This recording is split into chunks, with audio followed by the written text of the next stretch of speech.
L'Escar, une belle vue sur les Pyrénées, 9 455 habitants et 3 listes pour ces élections.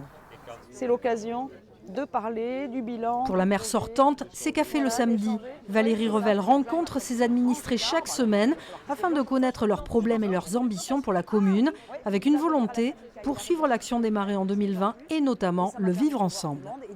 Il faut qu'on continue notre effort sur les travaux de voirie. Donc il y a beaucoup de quartiers encore à réhabiliter. Et puis il y a le lien social, tout ce qu'on a créé ici avec toutes les activités du centre socio-culturel qui rencontre de plus en plus d'adhésion de la population. Et donc il y a un grand projet de rénovation d'un bâtiment historique de l'Escar et sur lequel nous allons faire aussi une rénovation énergétique.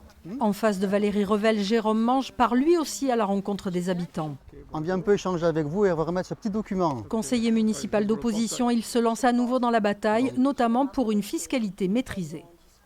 C'est ça. Il faut vraiment faire attention à nos dépenses de fonctionnement, réduire la voilure. L'Escar dépense 30% de plus que les autres collectivités. C'est une stratégie zéro gaspillage, faire attention à toutes les dépenses et que chaque économie réalisée, chaque euro économisé soit réattribué dans les politiques publiques comme la sécurité, comme l'enfance, comme la jeunesse.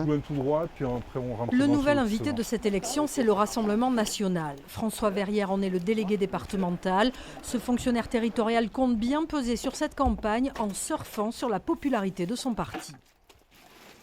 3 axes majeurs, la sécurité, la fiscalité et le cadre de vie. Moi, ce que je voudrais, c'est une meilleure sécurité du quotidien avec une augmentation du nombre de policiers municipaux.